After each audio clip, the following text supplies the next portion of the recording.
with that in mind, but you know, when I go into these bookstores, I see people go into a certain segment of the bookstores a lot of times.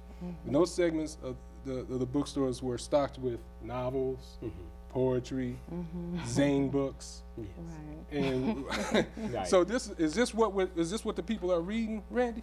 Well, I think the minute people are being brainwashed and being conditioned, I think it's basically what Sam Yet calls psychic preparation. Sam Yet, who wrote the book The Choice, into the history of black survival in America.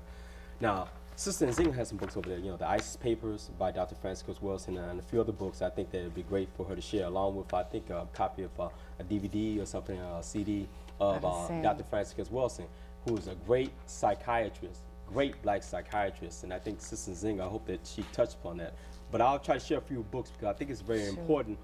Just like 2 or 3, so that people have an idea, you know, of some of the books that people read. Some people do read, right? Absolutely. You know, it depends on who writes the book, stuff like that, and the issue and stuff like that. They went out and bought a number of copies of the book The Covenant, right? Which I think is even a challenging book. You know, what I'm saying, it's a bestseller, right? Yeah, The Covenant, and then Covenant in Action. But the Covenant sold. Even though there was a lot of problems I had with the book also, and I know Sister Nzingha shared this earlier with me about her concerns about certain things that weren't mentioned in the book. But some of the books I think that people find valuable, is Trust by Farai Chidea. This deals with the reaching the 100 million missing voters. It's a very excellent book. Okay. Trust by Farai Chidea. Okay. Countervailing Forces in African Civic Activism from 1973 to 1994 by Harris, Chapman, and McKenzie. Okay? And Black Political Mobilization, Leadership, Power, and Mass Behavior by Minion Morrison. These are 3 excellent books of dealing with black political behavior, about black mass action, political action, etc. Sister Nzingha, I'm sure, has a number of books and stuff like that, and other works and DVDs and stuff I think are very, very valuable. With one thing that I noticed that a lot of black bookstores were doing, and Nzingha, you did this a lot, instead of just selling books, and these are bookstores in general, period. Instead of selling books, they offer other features, other products. And one thing that a lot of black bookstores did was offer signings. Book signings, right. I never went to any of them, but there were book signings. Workshops, lectures. What are some of the lectures and workshops and book signings that you've had at AfriWare? Well, actually, Dr. Welsing has been to the store a number of times. Actually, that's right. I did come to that. She has just packed the house, every time. And even she was like, are you sure people will show up? Because I think on one occasion we only had a week to tell people, and it was jam-packed. We've had Wayne Chandler. He wrote Ancient Future. Oh my goodness, we've had a number over the years who... Anthony Browder. Right. Dr. Renoka Rashidi. Yes. Right. Dr. Yosef Ben-Yakinen. You always have you have an email list, and you always having events at the bookstore, drumming classes, book clubs. Tell us a little bit about the book club. The book club, the African Perspective Book Club, we've been meeting for the last, I think, almost 6 or 7 years. And once a month, we only read nonfiction. There's some groups that they only read fiction. But at least I'm of the mindset that there's enough time to spend escaping reality. I want to know about, we want to know about our history. And so that's all that we examine. And we have very spirited debates during that session. And it's the last Sunday of every month.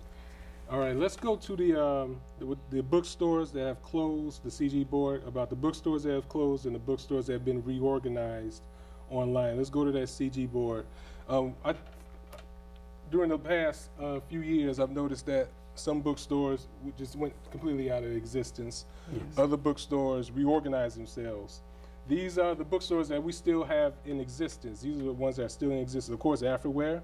We have the Underground. That's on 87th Street on the southeast side of Chicago. And we also had a Freedom, go back to the other page real quick. I forgot the name of the other bookstore. Frontline International in Hyde Park, Harper's Court in Hyde Park. Harper's Court in Hyde Park has been several bookstores. I mean, it has a very long history. And we can go to the other page. The bookstores that over the years have closed up, you can see them right there. They're reversed on here. We have African American Images. They're supposed to be reorganized online. Heritage, Brother BJ up north. on Granville. He's supposed to be reorganized online. I walked in there one day and he's got everything packed up. And I will say this about BJ, he had one of the most stocked bookstores. Oh, absolutely. My God. He had a lot of books from the continent too. Bookstore. Absolutely. What's it, Afrocentric, of course, just closed recently. Right. And of course we had online too, some old ones, the reading rooms. Remember those from way back in the day? Yes. Africa North, Africa West with Freedom Flex. Found. Yeah, they're all these bookstores, the list that you see on the screen right now, have closed up, and we're only left with basically what, 3 now? Actually, Free Your Mind over on Roosevelt. No, I'm sorry, not Roosevelt, Madison, right next to MacArthur's. Oh, yes. It was a new bookstore, Yeah, 50, yeah. It was right next to MacArthur's. He moved from Maywood. Right, they moved, oh, that was the one in Maywood. Same place, okay, right. so Maywood, all right. So he moved there, or they moved there.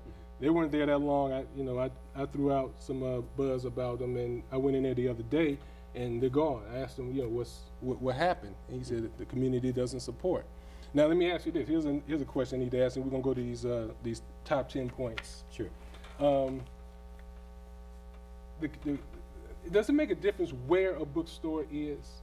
Because I'm looking at a lot of the brothers and sisters who run these bookstores, who own these bookstores, and they have a dedication to the people, obviously, and they want the people to come in. They want to educate, inform, and spread the knowledge amongst the people. But sometimes the community just doesn't respond. And why did you put yours in Oak Park? Well, actually, I moved. That's my second. Now I'm in my 3rd location. It is extremely important where a store is located, period, let alone a Black bookstore. I feel it's important to be next to an anchor because it's too much of a hurdle to have to, as a new business owner, spend dollars for advertising as a new business owner. So basically, you have to depend on walk-by traffic. Right. And that walk-by traffic is happening because of an anchor, a big grocery store, a big movie theater, something like that should be very close by. Okay. So in my first location, I didn't have that, and I am thankful to the brother who suggested that I move to Oak Park, which is just a plethora of readership. It's got the library, it's got a number of bookstores, and so. So you would find more success in Oak Park than, say, Free Your Mind would find next to MacArthur's on the west side? What's that saying about the constituency? It's the advertising. People have to know about you to be there. And to know about you, you got to spend money. And we're not afforded the opportunity. We haven't been handed down, businesses from our fathers for generations and stuff like that. We're just happy to be able to open the door. We don't necessarily have that extra capital, you know what I'm saying, given to us. So we're just, hoping that somebody sees us driving by and is going to stop. Right. So I never want to put any blame on the people in that regard, because when the people are educated, when people know, they respond every time. Let's go through these 10 points, and I'm going to throw them out at you, Nzingha, and Randy, you can chime in on these also. Sure. These are the top 10 reasons to support Black bookstores. And number 1 is we invest in ourselves, our community, and our future.